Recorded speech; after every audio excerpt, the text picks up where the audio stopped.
Bismillahirrahmanirrahim. Assalamualaikum warahmatullahi wabarakatuh. Ikhwani fillah, hari ini kita sedang dihadapkan dengan tahun politik.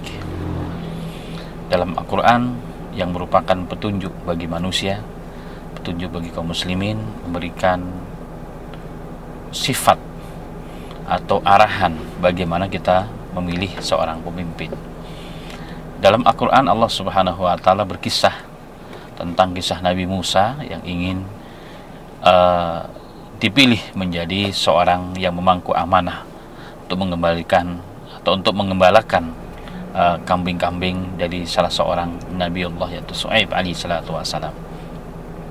Maka putri dari Shu'aib alaihi salatu wassalam memberikan usulan kepada bapaknya, khaira man istajarta al-qawiyul amin, ya abati khaira man istajarta al-qawiyul amin.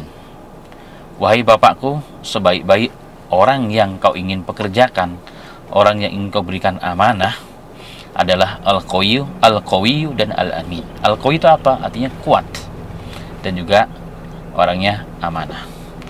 Nah, kuat ini dalam tafsirnya dikatakan kuat secara dohir, di mana beliau Nabi Musa alaihissalam mampu mengangkat sebuah batu yang menutupi sebuah sumur, di mana sumur tersebut biasa digunakan untuk memberikan minum gembala-gembala, para penggembala di zaman itu, yang seharusnya diangkat oleh 10 orang, bisa diangkat oleh Nabi Musa secara sendiri. Ini menunjukkan kekuatan fisik yang luar biasa.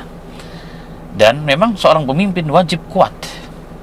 Maka salah satu syarat yang diterapkan oleh ulama bahwa seorang pemimpin harus sehat jasmaninya, tidak boleh cacat. Apalagi di Indonesia yang merupakan negara kesatuan Republik Indonesia yang begitu besar, 250 juta. Maka diperlukan seorang pemimpin yang punya wibawa, yang sehat jasmaninya tentunya. Kenapa? Karena dia harus terjun ke masyarakat, menghadapi sekian banyak masalah. Segala masalah ada di muka bumi ini. Ini mana al-qawi. Jadi qawi secara lahiriah, memang jasadnya pun kuat, sehat, ya, tidak terkena penyakit. Kemudian ada sebagian yang menerjemahkan qawi itu artinya secara maknawi.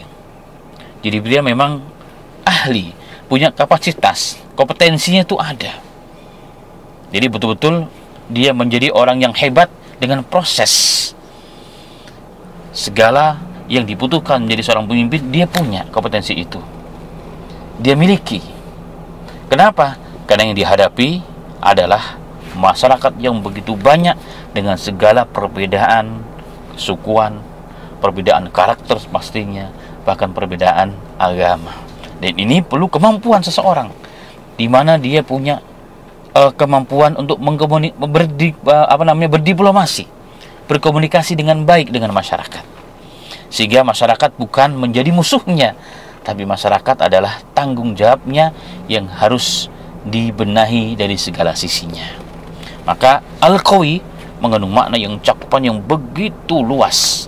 Dari mana kita tahu seseorang itu memang punya kapasitas, punya kompetensi menjadi seorang pemimpin? Tentunya ada track recordnya, rekam jejaknya yang membuktikan itu semua.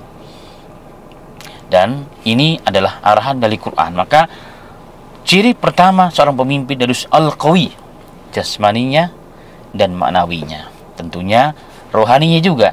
Rohani itu kembali kepada agama, pemahaman agama yang baik. Dia harus bisa memimpin bukan hanya dalam sidang rapat pleno, tetapi dia bisa memimpin juga dalam urusan agamanya. Karena seorang pemimpin harus, makanya salah satu syarat dalam Islam, seorang pemimpin itu juga harus alim, yang mengerti agamanya.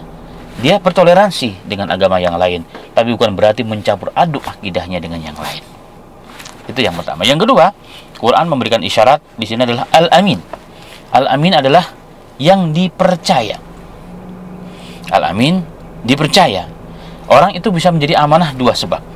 Memang secara pribadi, secara personal dia orang yang amanah, yang terbukti, sudah terbukti tidak pernah korupsi, terbukti tidak bermasalah dengan siapapun.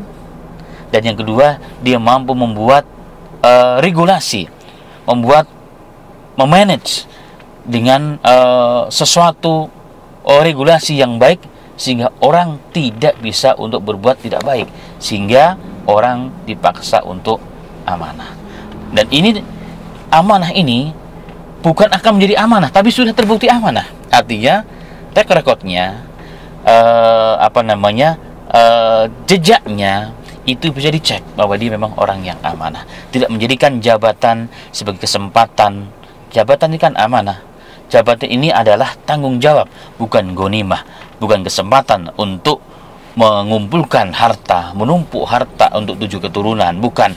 Ada orang yang amanah lah orang yang mampu untuk menghadapi segala risiko. Tentunya seorang pemimpin, dia akan diuji dengan harta. Banyak para orang-orang yang beruang tentunya, yang menguasai ekonomi, akan mampu membeli bahkan harga seorang pemimpin. Nah, pemimpin yang amanah, dia tidak akan jual tanggung jawabnya, kedudukan sebagai pemimpin dengan harta, ya, dengan dengan fulus, mau berapa miliar pun, maka berapa triliun pun dia tidak akan jual. Maka Al-Qawiyul Amin itu syarat mutlak menurut Al-Quran agar pemimpin yang akan ada, insya Allah, yang akan Allah munculkan pada 2024 ini adalah pemimpin yang qawi, yang juga amin, yang akan membawa bangsa yang begitu besar, yang begitu kaya, yang begitu banyak kepada bangsa yang bermartabat. Bukan hanya secara internal di nasional, tapi juga tentunya jenjang yang lebih tinggi, yaitu internasional. Demikianlah, semoga bermanfaat.